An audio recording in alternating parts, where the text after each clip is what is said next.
Hey everyone, it's Epoch here, and welcome to my entry into this week's comic book cover challenge set by Alan the Comic Collector Geek. This week's theme is bloody covers, so any covers that feature blood. So I've dove into my personal comic book collection and picked out 10 cool covers that feature blood in some capacity, so let's take a look.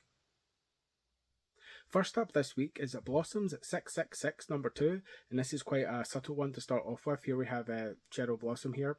And this is the kind of the Archie horror universe of Cheryl Blossom. And here she is. She's got all these kind of blood spots all over her, and there's blood spots on the ground in the background behind her, and she's got kind of blood on her face and on her hands there.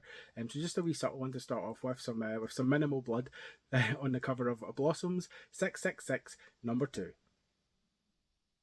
In ninth place this week is Hall of Heroes Presents number 0, and this is a cover A by Matt Martin. I thought this was an interesting one for the bloody cover challenge, as it looks like the cover here has been shot and there's bullet holes in the cover, but from the bullet holes is all this blood dripping down, as you can see, which I just thought was really cool and an interesting cover for the blood challenge, because it's just like a weird take on a cover with the kind of actual bullet holes on the cover with the blood dripping down from them.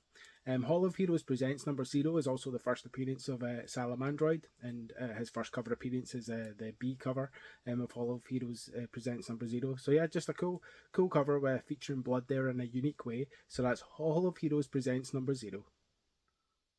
In at number 8 is Creepshow number 4, and this is the main cover of Creepshow number 4, and which is kind of a classic looking kind of cover. Here we have all these severed heads in the background, and we have this bloody axe here on the kind of bloody stump. You can see all the blood permeated the wood there, staining it red, which is really cool. We just got kind of the fresh blood dripping off the axe. So just kind of a classic bloody axe cover from Creepshow number 4. In seventh place this week is Harley Quinn Volume 3, number 25, which is a cool cover here. Here we have Harley with her kind of giant mallet there, and she's beating up these 4 guys. And whilst they're slumped on the floor, she's put their bodies in the shape of the number 25, and under the bodies you can see all the blood kind of oozing out from their corpses there, just making all this a blood-stained white cover, which is really cool. So that's Harley Quinn Volume 3, number 25. Next up this week is Backlash number 3, which is just a cool cover here. Here we have Taboo on the cover, and she's just sliced up Backlash with her kind of long fingers there. So he's kind of slumped here at the ground, covered in blood, blood dripping from all these wounds and the cuts on his uniform. And here we have Taboo kind of standing triumphant with her arm in the air, with her fingers covered in blood, and all the blood of all of Backlash's blood dripping down her forearm, which is really cool. So it's just another fun bloody cover from Backlash number 3. In fifth place this week is Vampirella Monthly number 1, and I believe this is cover B. This is just a cool cover by Amanda Connor, who's one of my favourite artists. Here we have Vampirella kind of biting into this heart, this kind of freshly taken heart.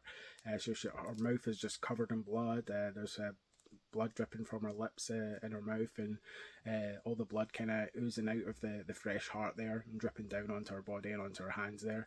And in the background there's this head on a spike as well that has loads of blood kind of like dripping out of its mouth over the cross or the stake that it's on. So just a lot of blood on this cool Vampirella cover. There's of course a lot of Vampirella covers that feature blood, so I just narrowed it down to this one because I really like this cover and I really like Amanda Connor.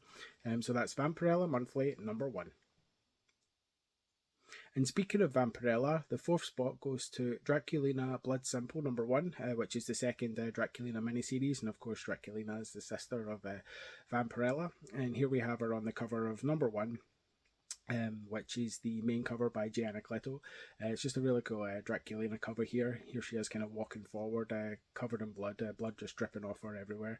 And in the background, all these like heads and skulls have blood dripping off them as well. So just a lot of blood flowing on this cover. So that's Draculina Blood Simple number 1. And at number 3 this week, we have Purgatory Must Die number 5, which is the last issue in this Purgatory miniseries, and it's a cool cover by Colette Turner. Colette Turner is someone else whose work I've started collecting just because I really enjoy it. And this is just such a cool cover. In red and black, here we have Purgatory just standing in this pool of blood surrounding her, and the pool is constantly filling. As you can see, all these kind of streams of blood flowing down from the ceiling. So just a lot of blood on this cover as Purgatory stands in that pool of blood. So that's Purgatory Must Die number 5.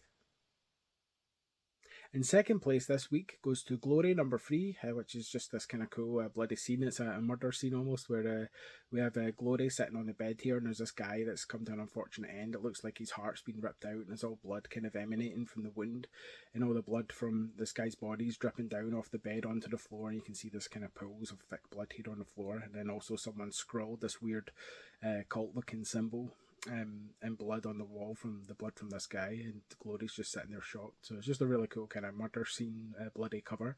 So that's Glory number 3.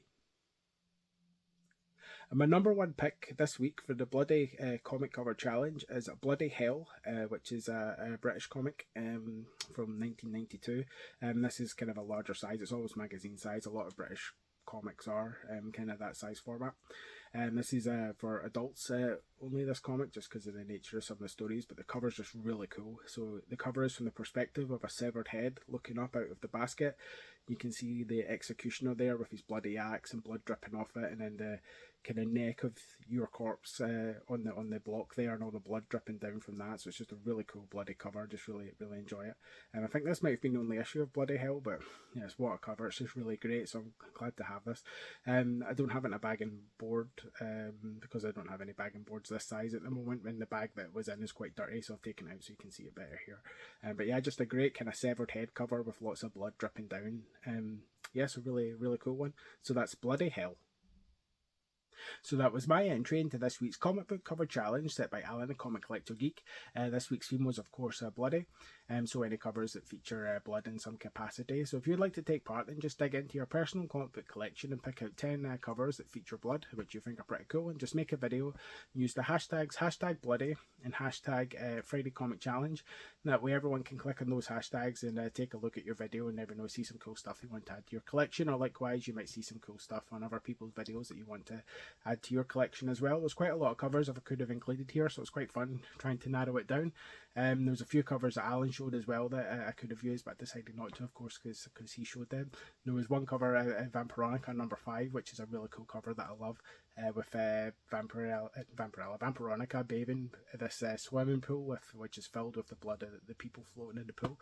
But I've shown that quite a lot, so I decided to leave it for another bloody challenge if we have another one in a year or two. So yeah. If you'd like to check out some of my previous entries into the comic book cover challenge, then please click on this playlist that's linked here at the side. And otherwise, I'll see you on the next video. Thanks for watching.